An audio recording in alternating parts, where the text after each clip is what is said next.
Good evening, everybody. Shalom Aleichem, and thank you so much for joining me for our third session in our Demystified series, exploring the wide world of Torah from A to Z.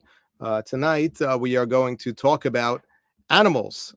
This is actually a very exciting topic that I have been personally looking forward to because of the fact that I've always been somewhat fascinated by animals. I do not consider myself in any way whatsoever to be an expert authority on anything having to do with animals. So I would ask that if there's anything that I say about animals that doesn't sound right, please fact check me. But certainly, since I was a little kid, I had fascination, perhaps as many kids do, but I haven't really lost that interest. A very, very natural curiosity about nature in general, animals in particular. And so therefore, having an opportunity to go ahead and sort of survey some of the primary sources that we find within Torah and Chazal regarding animals was something that that was particularly interesting, meaningful, and delightful for me. So what we're going to do tonight, as we've been doing so far since we began this series, is trying to focus on different areas, different perspectives, and try to offer as much of an overview as we can when it comes to animals. So I would like to begin tonight by talking about animals in the Torah. What I mean by this is not animals from a Torah perspective, but specifically animals in the Torah. Where in the Torah do we find animals?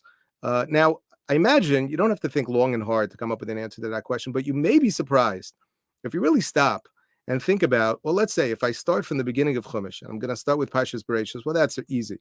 Because, of course, we know that Parshas Bereshis begins with the story of creation. And, of course, that includes major descriptions about animals, all the different types of animals and birds and fish and mammals and reptiles, etc. But when we proceed in Sefer Bereshis, we go on to the next day, Parshas Noach. Of course, animals play a very important role in Parshas Noach as well. And this continues throughout Sefer Bereshis with no exception whatsoever. In Parshas Lech Lecha, and here I'm just sharing lots of interesting, these are not actual photos, but biblical illustrations, highlighting certain key moments in biblical history, but particularly in Sefer Bereshis. And you can see, and hopefully these are bringing up memories for you, that literally in every parsha, Bereshis, Noach, Lech Lecha, Vayerach, Hayisara, Todos, Vayetze, Vayishlach, Vayeshev, Miketz, Vayigash, and Vayechi, we find that animals play either a central role or at the very least somewhat of a peripheral role. But we find that animals are always there, all different types of animals. And this is a major, major part of Torah. And it's really fascinating when you stop for a moment and say, okay, so where can I find parshios that don't refer to or talk about animals? And when you continue, and I'm not going to provide pictures for Chamisha Chumshei Torah, but when you just think about Sefer Shemos, which we just started, and Sefer Shemot, which talks, of course, about Yetzias Mitzrayim, which includes, of course, the preparation for the leaving of Egypt, which of course, features the Korban Pesach. And in this week's Parsha, Parshas Yisro, we're going to be reading about the role of animals in terms of Maimon Har Sinai and where they can and can't go. Of course, Parshas Mishpatim we're going to read next week, which talks all about various laws having to do with animals, the ownership of animals.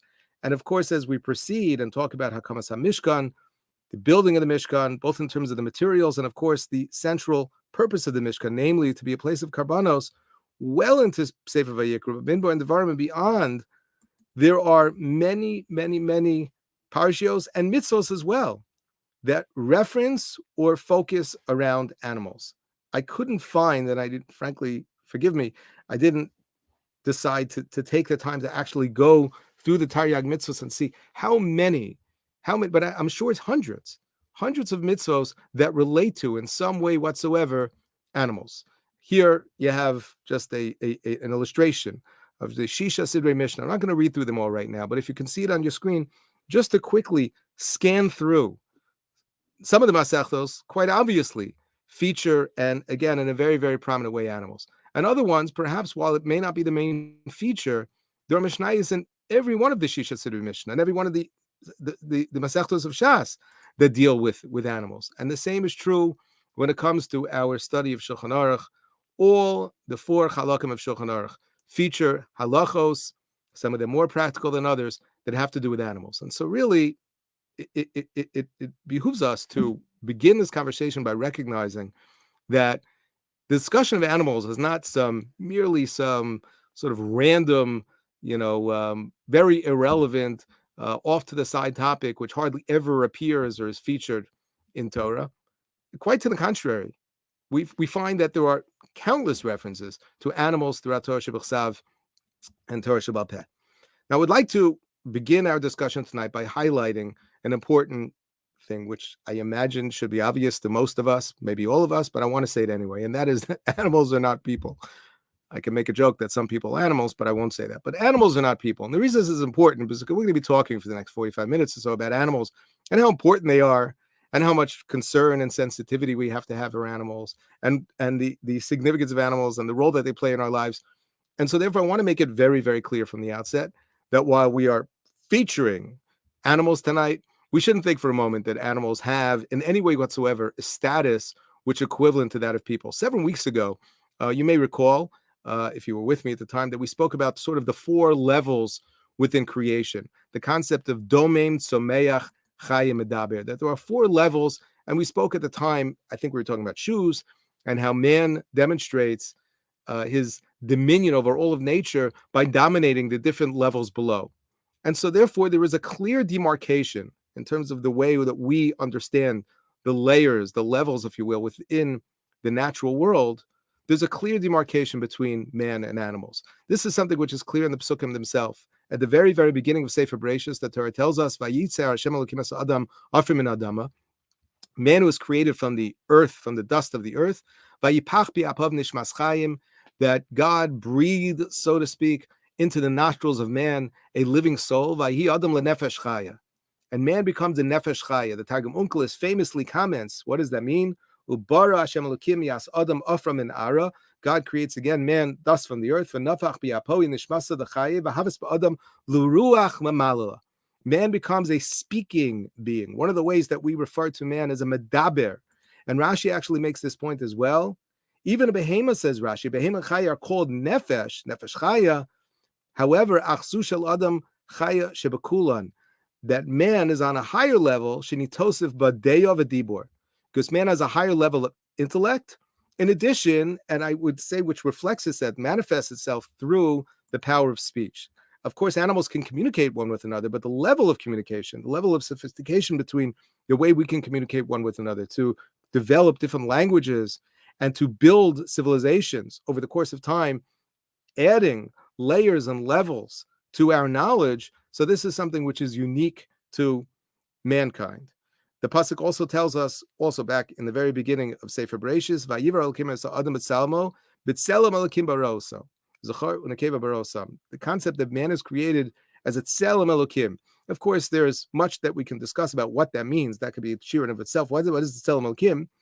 But whatever tzelem Elokim means, we'll translate it literally, even though it's not to be understood literally, the image of God. This is a description of man, not animals. So just to highlight a few, and this is not supposed to be a complete exhaustive list, some of the important distinctions between animal and man. The concept that man has a neshama is unique to human beings. Animals have a nefesh. Animals clearly are alive. So I don't know that there's necessarily a perfect way to translate the difference between a neshama and nefesh in English. But if nefesh represents sort of a life on a very, very basic, a soul rather, on a very, very basic level description of life, neshama reflects something which is much greater, something which Chazal sometimes refer to as a chelek alo kamimal, a portion, so to speak, of the divine itself. The concept is mentioned with Tzel Elokim, b'chira chavshis. Now again, here I may be out of my league. I can't really say for sure that animals never make choices, but certainly the ability that we have to choose between tov and ra, between right and wrong, man's ability to develop a sense of morality and to relate to that and to think not only in terms of what's best for you at the moment, but to understand and to appreciate the concepts of delayed gratification and to think about the importance of ethics. So this is all unique to human beings, and this is not a feature of the animal kingdom. Schar v'onesh. It's for that reason why we are held accountable. The whole concept of reward and punishment is unique to human beings. And of course, olam haba. Olam haba is the concept of the eternity of a soul. And actually, I think one of the other shiurim that we have coming up in the weeks ahead is to talk about what Olam Haba is, but the concept of Olam Haba is something which is unique to humankind. This is not something which relates to animals. One more very interesting marmakim before we go on to the next section. Rav Schwab on prayer, which is one of my favorite svarim on Siddur. It is based on the teachings, the shiurim of Rav Shimon Schwab. So he talks over here about a bracha that we make every morning. The bracha, and the first of the brachas, Hashacha Asher Nasana Sachvivi Nala Avchim Ben Yom Vein Laila. And he talks about the fact that the word sechvi is understood by Rashi and Tosfos as a rooster. In Arabic, a rooster is called sechvi. He quotes the Gemara in Rosh Hashanah. And so therefore, he's talking about the bina, which is derived from bain, which means to distinguish between different things, that HaKadosh Baruch Hu embeds within the rooster the innate understanding, the ability to discern between the darkness of night and that of the impending daybreak, which is why he announces to each and every one of us it's time to wake up in the morning. So the rooster is, of course, the world's natural alarm clock. And so therefore, you can say on a most simple level, we make this bracha in the morning, highlighting the fact that the rooster reminds us or informs us, pronounces when we should wake up in the morning. However, Rav Schwab goes on to point out that according to the students of Rabbeinu Yonah, and followed by the Rush, the word sechvi has an additional meaning, and that of seeing or insight. And this is talking specifically about human beings. The bracha would then refer to the ability of the human being or the human heart to distinguish between day and night. So combining both meanings, this bracha gives thanks to HaKadosh Baruch Hu for the cognitive power of the rooster, which in turn makes our heart aware of the impending break of dawn. And I thought this was not just an interesting source, but really we could appreciate sort of the nexus, if you will, between the animal kingdom and the human kingdom, that we are related in some ways, that we have, of course, we share, many parts of our DNA are shared. There are, of course, many important advancements in medical science we're able to achieve them because of our understanding of the physiological anatomy of animals. So of course, there's a lot of overlap, but of course, it doesn't stop there. And there's a very, very big difference when we talk about the life of a human being and the life of an animal. And one should never, ever confuse those two things. So for those of us, myself included, who like animals, who find them to be fascinating and maybe can even appreciate being in the company of an animal, we should never, ever for a moment forget that animals are animals and people are people. Now let's talk about appreciating of animals. And I don't mean right now the importance of appreciating and saying please and thank you to your animals, but appreciating from the perspective of the tremendous chachma, the brilliance that we find within creation. The Medrash and Bereshis Rabbah that you see in front of you tells us that even things that we see that we think have no purpose in the world, no significance whatsoever, kagon, zvuvin, parushin, v'yitushin, flies and fleas and other bugs, small things. And of course, there are probably millions of different types of species of insects. Hakol b'chla briyaso shel olam hein. These are all part of the bria. Ubakal HaKadosh Baruch Hu osa shlichusa. And HaKadosh Baruch Hu carries out a shlichus through each and every one of them. And then the Medrash goes on to mention specifically a nachash, a yatush, a tzvaideya. And all of these, of course, are references to moments in our history, either biblical history or we know through Torah Shabbat Peh. But the idea over here is that everything has a place within creation. And there are millions of different types of animals and species and insects. And one can spend an entire lifetime studying and not yet scratch the surface, but of course there are so many things that we have yet to discover. There are species deep in the ocean that we have no way of even discovering yet. And each and every one of these, say Chazal, are part of the Bria by design and are intended to convey a certain message, Bichlal Ubifrat. It's perhaps for this reason why poskim they've debated, but for the most part, it hasn't been much of debate, have discussed the value of going to a zoo to look at animals and to observe them and to learn about them. Over here, you have an excerpt from the Chuvas Yechavadas, Chelek Gimel Simin Samach Vav, Rav Yosef Zichron Levracha, talks about the question as to whether or not it is permissible to go to a zoo. And he writes, it is certainly permissible, absolutely, to gaze, to look at the Bria of Hashem. This is something that inspires a person. We can become excited about this, as the pasuk says, "Ma'rabu Masecha Hashem," and he goes on to quote from the Sefer Leki Yosha that says that the Baal Trumas Hadeshin once walked a very long way on Shabbos in order to see a pair of lions that were brought. That was probably some sort of traveling circus or something like that. And the Chida, it says over here that he was once in London and he visited the zoo in order to see these animals, and he was writing about them, particularly some very old bird. And he goes on to say that the same is true regarding Kama Gedolim Chikrei Lev Chasidim Vachimasa Shebikru B'Chanachayos Ve'ein Potzepen. Nobody should ever suggest, because some poskim did, but for the most part they're in the minority, that there is great value, as we have found that over the ages, many saintly individuals and great Torah scholars went out of the way to visit the zoo. Ulami said, and we're going to talk a little bit about Tzar B'Lechaim later, but I'll mention over here, however, this means to go to the zoo and to see and to learn and to appreciate the variation, the complexity within the Bria.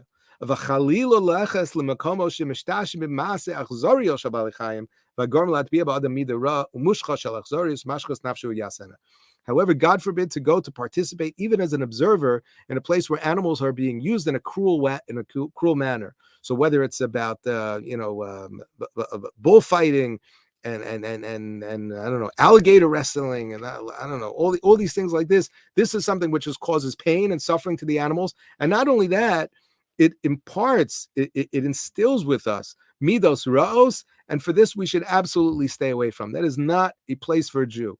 We should be sensitive. This is not a place, but to go to the zoo and to see the animals and to observe how beautiful they are, absolutely. In fact, over here there's a reference to one of the tshuvos of Rav Chaim David HaLevi, who was the Sephardic chief rabbi of Tel Aviv. As you can see over here, he was nifter in 1988, and he had many svarim, including Shas Tshuvos HaSelech HaRav. And over here he talks about whether it's permissible to have your own zoo. Is it permissible to go ahead and to take animals, birds, and put them in cages in order that you can enjoy them and other people come and learn about them? Or is this considered to be Tzar B'Lechaim, which we haven't yet completely defined? Is this considered to be a problem?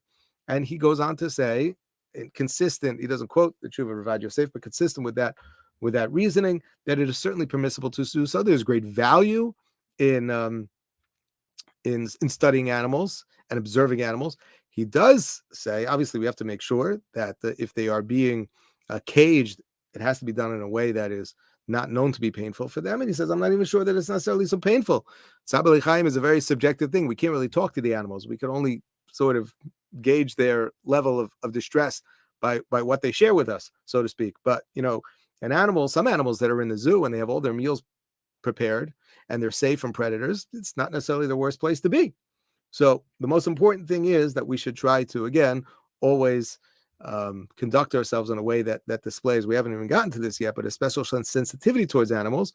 But for us to look at them and to observe them, to appreciate them, which is, again, what I'm trying to highlight right now. This is one of the great aspects of creation. There is something that I imagine many of you may be familiar with called Perek Shira. Perek Shira is a fascinating collection of psukim which are associated with many different types of animals, not only animals, other aspects of the Bria, the sun, the moon, planets, earth, the oceans. Perek Shira, which is attributed to the Tanoim, even though some explain that it's actually written by David HaMelech, some say Shlomo HaMelech, all different traditions. But it's a very, very ancient text. Is very fascinating. It's extremely cryptic. It's very, very difficult to understand exactly what the psukim are saying. You would think that if Chazal wanted to highlight the special, unique quality of a particular animal, then they would go ahead and pick a pasuk that names that animal, and that would be an appropriate, pasuk to be said in reference to this animal. But Perek Shira doesn't work that way. More often than not, it's a code that really needs to be cracked, and actually there are Sfarim that have tried to explain exactly what's going on. Over here, you see that Ber Yosef and Yosef Salant explained that, again, by learning, by studying, by reading Sefer Shira, Perek Shira, it gives us an appreciation for the incredible, the brilliance, the sheer majesty that we find within the Bria, within the creation. The Mabit says as well, they're great skulos, whatever that means in reading Sefer Tehillim. The Mila is more so, excuse me, it's Perek Shira more so than reading Sefer Tehillim. And I happen to have a parish on Perek Shira, which I haven't studied. It's called Lechem Rav. And in the introduction, he has a little piece over there from Reb Chaim Kanievsky, and he says over there, he quotes from earlier Achronim as well, that we should know that Perek Shira, even though it says that these are the shiros, meaning these are the words of song and praise that these animals express to Hashem, we shouldn't think that that means that the animal has das. The animal doesn't have the intelligence to actually articulate, verbalize these shirim. What it means, the concept that this is the shira, is that the animals, by just living, by just being and the way they were created, they convey, they reflect a certain shira. They speak, they praise, again, not literally, but their existence speaks to the praise of HaKadosh Baruch Hu. And that's how we understand this. So, for example, like the Pasuk at Tehillim, Hashemayim misaprim kavod kel, doesn't mean that the sky talks to anybody, but its existence, the consistency that we find within nature, and the course of that the nature follows, is one that gives us a very, very special ability to appreciate the Chachmas HaBorei. I just want to add to this that we have, I believe, I don't think this is unique in modern times, but I think in our generation, it is something which has been developed much more. We have been able to see an incredible wealth of resources available to people who have various handicaps and special needs, elderly people, obviously people who are blind, and people who have other disabilities, that animals have been able to be trained. In some cases, it's just natural. There's a very therapeutic value in connecting with certain types of animals, but certain animals have been trained for this purpose, and they have been able to bring tremendous stability, safety, and in some cases, just sheer joy to people. This is the kind of thing that if you don't need it, if you've never needed it, if you don't know somebody who needs it, you may look from the outside in a little skeptically. Seeing eye dog, I don't think there's any skeptics among us. I think we could all understand and appreciate how that could be a lifeline for a person, unfortunately, who can't see. But if there's somebody who's going through a difficult time, if there's a person who's living by themselves, and they connect to animals, I mean, you can be grateful the fact that's not really something that you need. There's no need to go out of your way to develop that connection if you don't need it. But there's no question, this is something that I have seen personally on many occasions, that animals can really, really, really be, for many, many people, a lifeline, which can really make a significant difference in their physical health and in the mental health. And this is all part of the Bria. It's really, really an amazing thing that HaKadosh Baruch Hu has created animals that have the ability to be so naturally attuned to the emotions of people, and vice versa, and they're able to enable people to achieve a greater sense of inner peace and calm than they otherwise would be able to. There's a person who once told me that he's a diabetic, and his blood sugar level can drop suddenly when he's sleeping in the middle of the night. And at the time, he told me this several years ago, he did not yet have, and I don't know if it exists yet, the technology did not yet exist to be able to alert him as early as he needed to be alerted. So by the time, some alarm would sound in the middle of the night, he already needed to address the situation immediately, or he would go into some sort of shock. So he has an animal, he has a dog that wakes him up in the middle of the night when his numbers are starting to drop. How does the dog know this? I don't know. In fact, I think if I remember correctly, he told me he didn't get the dog for this purpose. It wasn't trained for this purpose, but the dog senses, it has some ability. It's not a superpower. HaKadosh Baruch Hu creates animals with a certain sense and they can perceive things that we can't. And it alerts him, and it wakes him up in the middle of the night, and he does what he needs to do in order to take care of himself. This is amazing. This is absolutely amazing, and one that a fact that we should really appreciate. What about learning from animals? Well, what exactly does that mean? So says the Gemara in Eruvin, Daf Kuf Amud Beis, Amar Rabbi Yochanan, Umale lo nitna Torah. Had the Torah not been given to us, we would still been able to learn the concept of sneas from a cat. Well, what exactly does that mean? Most people, when you hear the word sneas, people think about that has to do with how you dress, right? We think about the sleeve length. Well, it can't be, because cats don't get dressed. But yet Chazal tell us you could learn about sneas from the chatul, because the way a cat relieves itself, it does so in what we would say, a very modest manner. It's its nature. But Chazal are telling us that even had the Torah not given us instructions as to how to live a tzanua, a modest, refined life, we could learn it from a cat. V'gezel minamala, we would learn to work hard and not to take what isn't ours from an ant. V'arayos miyona, doves who, you could learn about it and read about it, who mate annually and maintain monogamous relationships. They are faithful. We could learn the concept of fidelity from a Yonah. A chicken who has certain mating habits as well, which seem to reflect a more refined, a more again, chickens, to my knowledge, they're not genuine emotions like human emotions, but they are acting, they are conducting themselves in a way which reflects a certain feinkeit, the kind that we could learn if we were only looking and paying attention. This really is inspired by the pasuk in Mishlei. The pasuk says like this. Listen what Shlomo HaMelech says. Lech el nemala otzel. He's speaking to an otzel, a lazy person. Go to the ant. Re'ei derachecha v'chacham. Look at the way it conducts itself. Look at the way it acts, and you'll become wise. The Malbim says over there that kol kochos masaberation stu tuim benefesh adam. That all of the kochos of man are again embedded within man. If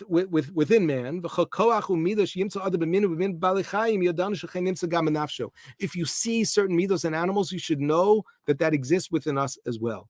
There are midos that animal has that they don't need to live. And with this, he quotes our Gemara, the Chazal, that tells us that it sneezes from the chatul, the gezel from the ant, etc. Hanamoli says, not to Hashem, but midas has rizos. God made ants, from our perspective, very hardworking. They move, they're constantly going and carrying and schlepping back and forth, and they go in line and they'll push the guy ahead of them. And if a person is ever thinking, what's the value in being a zar is? I'm lazy and I just want to be lazy and I like being lazy. You think there's no value in zrizos in the world? You don't think you'll find zrizos inside of yourself? Go to the ant. The ant doesn't need it. It's there so you could see it. So Chazal say that we should learn from animals. We should pay close attention. Now, I'm not sure that they would recommend, and I'm not recommending, you should spend the rest of your life at a zoo and focusing so intensively on each and every animal to see exactly what you're going to get bored after a while, and you're probably going to be wasting your time. I don't think that that's what Chazal is telling us. But there are midos that we can discover within animals. Chazal didn't give us a complete list. They gave 4 examples. But the idea over here, there is a value in learning from animals. What about sensitivity towards animals? About being concerned about, I'll say, an animal's feelings. I'm using that again, that term very, very loosely. So here, of course, the pasuk that we say each and every day in Ashrei Tov Hashem lakol v'rachamav al kol ma'asav. The pasuk says that Hashem has rachamim, compassion, al kol ma'asav, on all of His creations, which include, of course, animals. The pasuk in Mishlei, look at this pasuk. Yodei tzadik nefesh behemto v'rachamei rishoyim achzari. I'm sure if you look at the Mefarshim, you'll find very interesting interpretations of what this pasuk means. But let's just translate it. Yodei tzadik nefesh behemto. A tzadik knows the nefesh of his behema. What does that mean? It means that there's a certain sensitivity. I'll say maybe a certain attunement that a tzaddik has, that very, very aware of sensitivities in general, not only of people, which of course is first and foremost most important, but even behemto. There's a certain awareness. There's an awareness of what's going on inside of the animal. The Torah tells us, we read this every day in Kriya Shema. Hashem says, I'm going to reward you in Eretz Yisrael by giving you Esav b'Sadacha. You're going to have grass in your fields so you can eat. But who's going to eat? First, your animals are going to eat, and then you're going to go ahead and eat. And based on this, the Gemara in Gittin tells us, you're not allowed to taste anything before you give food to your behema. Now, it's not 100% clear that this is accepted lahalacha. This is a big debate. The Rambam incorporates this in Hilchos Malach, Hilchos Avadim, where he's talking about the way that a person should treat an eved, and he mentions this as well, certainly as being a virtue. It's not clear that it's an actual halacha, but the Magen Avram quotes it as being a halacha. And again, there are technicalities over here. When does it apply? Does it make a difference if I already fed my animal beforehand and he just wants scraps from the table? Does it apply only to food or to drink as well? So these are questions, but let's just appreciate as a value without really getting stuck on the technical details of it. You can't eat before you're feeding your animal. Why? Because it's a violation of covet, if you will, to that animal. The animal, it's insensitive to the animal. The Torah tells us You should not plow by placing a shor and a chamor together in the same plow. A shor is an ox, a chamor is a donkey. It would be an awkward fit, and that's part of the problem over here. You shouldn't be choresh your field with the shor and the chamor together. Says the Sefer Achinuch, mitami hamitzvah zu inyan sar ba'alei chayim. The idea over here is tar ba'alei chayim shu asur min Torah, to do something which causes pointless. That's an important point over here. Pointless pain to the animal, meaning there's no acceptable benefit either for a dvar mitzvah or some other important human need. Just to go ahead and do something which causes pain to an animal is asur min Torah.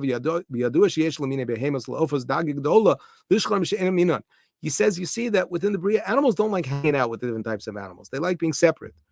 We see that all the time. And over here, the Torah is telling us that we should be sensitive to the fact that animals don't want to, the ox doesn't want to be the donkey, and the donkey doesn't want to be the ox. So don't put them together. You can force them, but don't.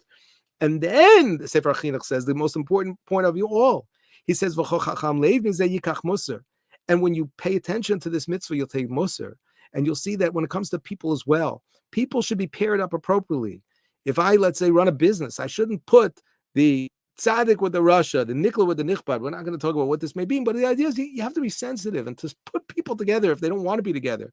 And they're going to be annoyed and aggravated and pain and suffering being together. Don't do that. So the Sefer Chinuch is reminding us that in addition to the fact that the Torah tells us we should be sensitive towards not being cruel to animals, part of that is so we could develop a greater sense of sensitivity towards other people. How foolish we would be to be sensitive towards animals and not towards other people. That would be absolutely foolish. The Torah tells in Parshas Emor, V'shor Osavias Benolos Chatu b'yom echad, that there's an isser of shechting a mother animal and its offspring on the same day. Osavias Benolos Chatu b'yom echad. You can't go ahead and take the parent and child and shech them on the same day. Also, we understand as a sort of being tzar b'alei chayim. The Torah also tells us the mitzvah of Shiluach HaKain, that when you come across a bird's nest and you want the afrochim and the beitzim, you have to send away the mother bird. Shalech to shalachas ha'eim v'sabanim tikach lach. Says the Ramban over there, Gamzu mitzvah me'eres min oso be'es beno. It's the same. These two mitzvahs are connected. Ki atam b'shneim leviltei yos lanu levach zari v'lo nerachem. The Torah does not want us to have a cruel heart and to be completely disconnected to the pain and suffering of others, be the animals, and again, most importantly, human beings. And by the way, this is not just in a general sense, just be nice. This is even on a more, if you will, a dakistic level. Rav Hirsch explains that the reason why there's a mitzvah shalech to shalachas ha'eim, it's kedai to see it inside because it's part of a longer essay.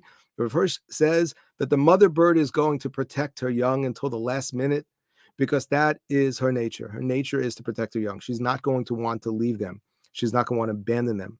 And so therefore, says Rav Hirsch, send her away.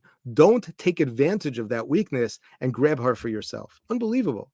In other words, the level of appreciation that we should have over here, so we can become better balei midos. Not, again, the way we treat other animals. That's the floor. That's not the ceiling. Ultimately, to be mindful of the way we treat other people, to really, really, really be sensitive on a very, very fine level. There's a Gemara about Metzia Daf Pehei, which tells us that Rebbe was there was a certain egel, there was a little calf that was being taken out to be shechted, and it was crying at the last minute, and he put his head up against Rebbe's cloak, and he was crying.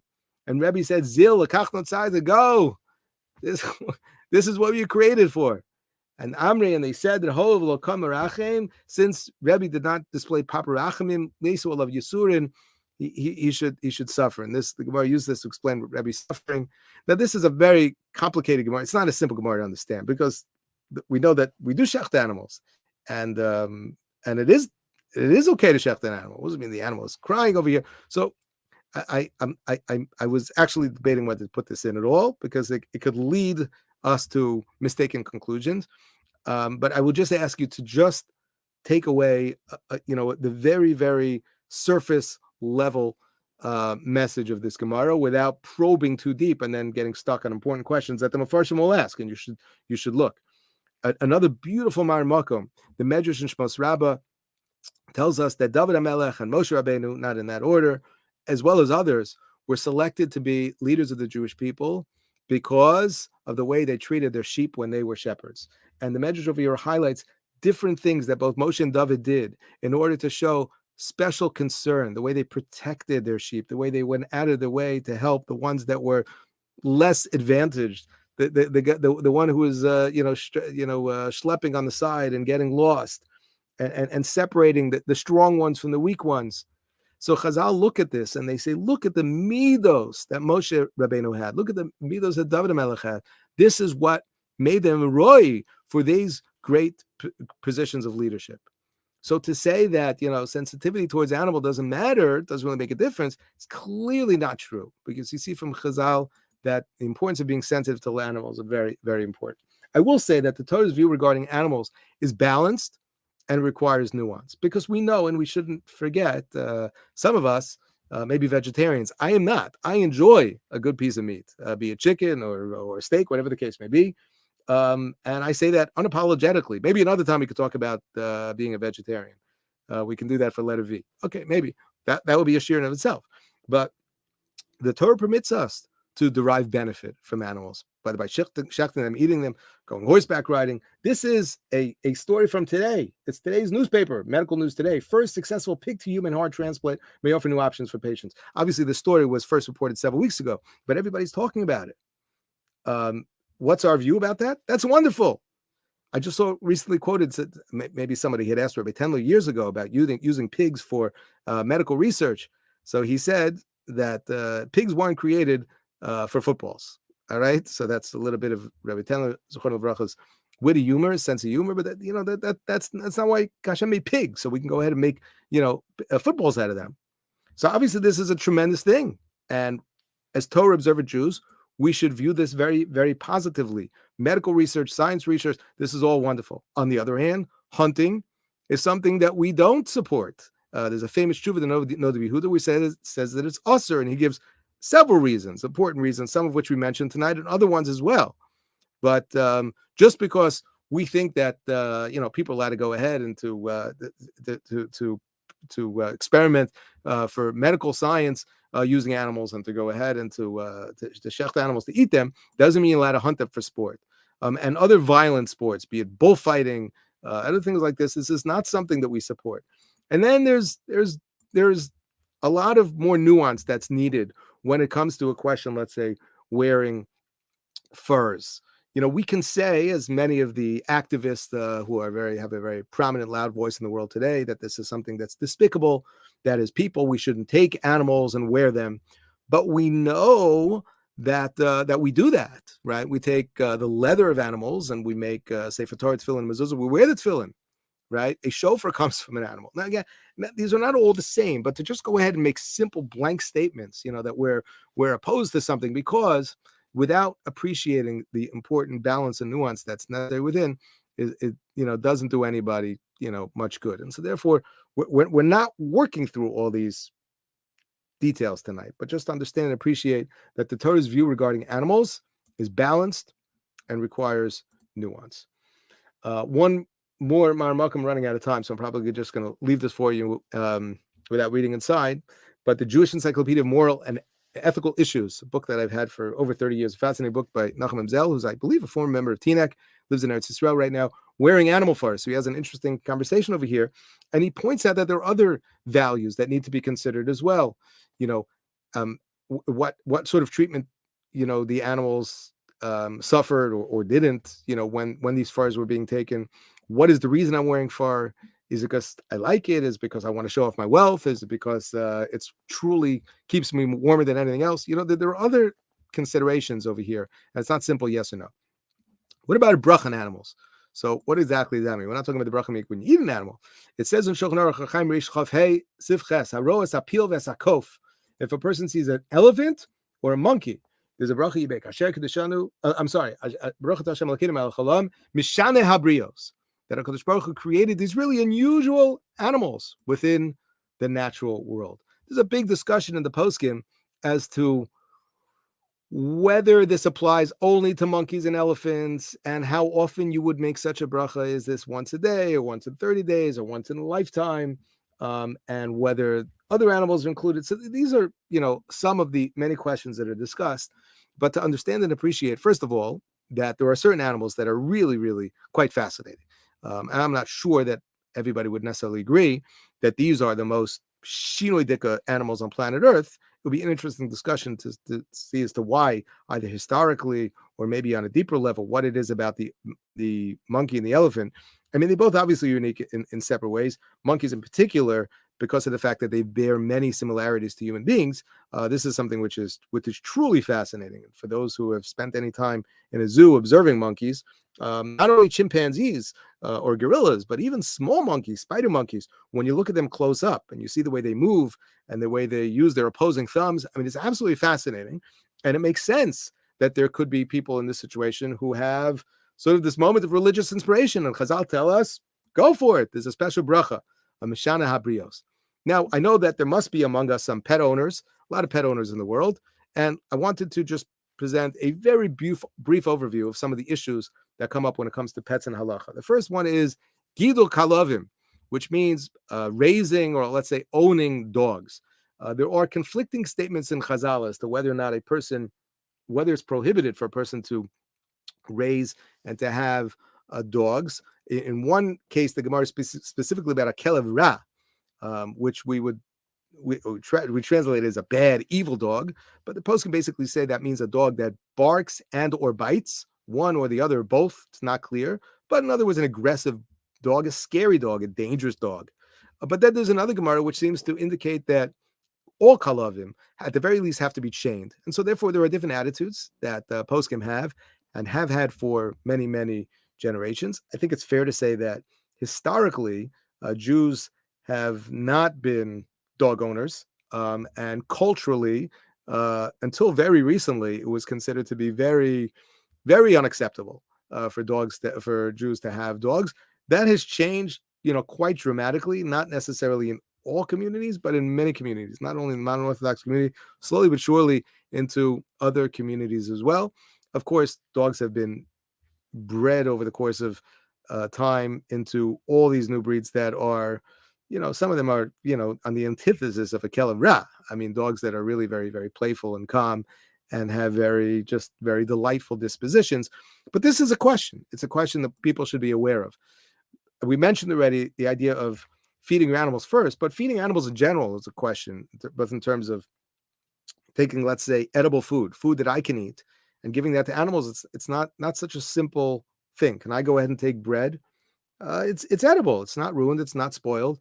And break up little pieces and throw it outside to the birds. Not simple. Maybe that's a question about tashchis. Why is about tashchis? After all, the birds are going to eat it. Well, the birds they're going to find their food one way or the other.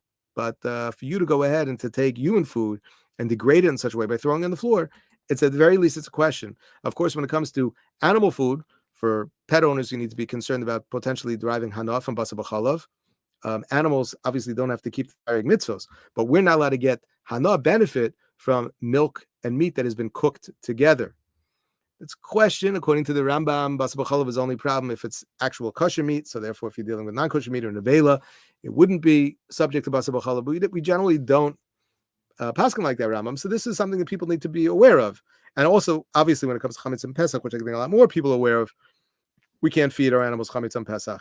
Asirus, which involves the removal or the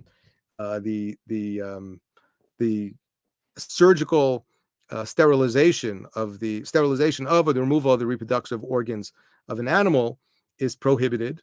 The nature of the prohibition may be different between a male animal and a female animal, but it's prohibited. There is a machlokas as to whether or not that applies to non-Jews as well, meaning there may be a prohibition even on non-Jews, which means that for a Jew who owns a pet, who wants to then go ahead and have it neutered, fixed, whatever lashon you want to use, that is a very serious shaila. How it is dealt with, for those who have explored this question, so there are possibly different solutions. Maybe the best solution is don't do it. Don't do it. If you're going to get a pet, and it's otherwise permissible to do so, then better to have one that's already been fixed beforehand. But this is a question that people should be aware of. When it comes to Shabbos, number one, there's a concept of shvisas behema. Not only must you rest on Shabbos, but your animals must as well. Now, again, Animals are not l'chuyev mitzvos. So this doesn't mean that the animal has to come to the Shabbos table and to say Kiddush and has to bench. That's not what it means. Shusas behema means that we are not permitted to go ahead and to work our animals on Shabbos. So obviously, in most settings today, people are not plowing with their ox, and so therefore it's not a very relevant question. I will tell you that I remember, and you'd think I'm making this up, except I couldn't make this up if I wanted to. I remember when I was growing up, there was a kid in the neighborhood who had a dog, and when they wanted to turn the TV on Shabbos, they would go ahead and put a little cake by the on-off button, and the dog would go ahead and lick the on-off switch, and the dog would turn on the TV, and then he'd go away. So there obviously numerous problems potentially with that picture, but I don't know. Maybe that's a modern day shvisas behema. The poskim talk about having an animal carry, let's say, like a dog, for example, has like a collar around its neck. The collar is not there for the dog; it's there for me, right? I want people to know who the owner is. I want people to know that he had his rabies shot, whatever the case may be. So to carry that outside in a place where there's no eruv, maybe even if there is an eruv, this is a shaila. It's the animal. It's nothing to do with eruv over there. It's not a question of hotzah. It's the animal carrying something for me. This is a shaila. A muksa on Shabbos. Are you allowed animals minastam a muksa? So what does that mean for pets? So this again is a debate. It's most poskim will talk about this, say that animals are in fact muksa, even your pets. Now muksa doesn't mean you can't have them in your home. It doesn't necessarily even mean you can't touch them, but to move them, certainly to pick them up, at the very least, and this is really all I'm saying right now, at the very least, it's a shaila. Hotzah, if you are walking your dog, let's say, in an area where there's no eruv, what about holding the leash? These are questions. And a very serious shaila regarding Shabbos is to say that when it comes to trapping an animal, because that's one of the lamates malachos is trapping animals. Again, usually when we think about trapping animals, okay, I'm going to go outside, trap an animal, I'm going to bring it to the shlachthouse and go ahead. But it's my pet. I'm trapping him. I'm putting him in the house so he doesn't get lost. I'm putting him in his cage so he can go to sleep. That may be true, but in the most technical sense, what you are doing is trapping it. And so therefore, this is something as well that needs to be discussed. People need to know the parameters. It may depend on the type of animal, the temperament of the animal, how obedient the animal is, where exactly it is that I'm putting the animal, whether I'm putting him in a cage or in a room in a house. These are all shilas that need to be explored. And you see, on Google, you find pictures of anything, even a picture of a dog with a talus. When I'm not interested in talking about dogs with wearing a talus, but what about a dog in a shul? Posts can discuss seeing eye dogs. I know that there are people who have therapy dogs that they bring to shul. This is something that the poskim already for several generations have debated whether that's appropriate, whether that's acceptable, and there may be differences between different types of cases. But these are some of the halacha questions that come up regarding pet ownership. So I thank you very much for joining me. This has hopefully been an interesting overview in animals from a Torah perspective.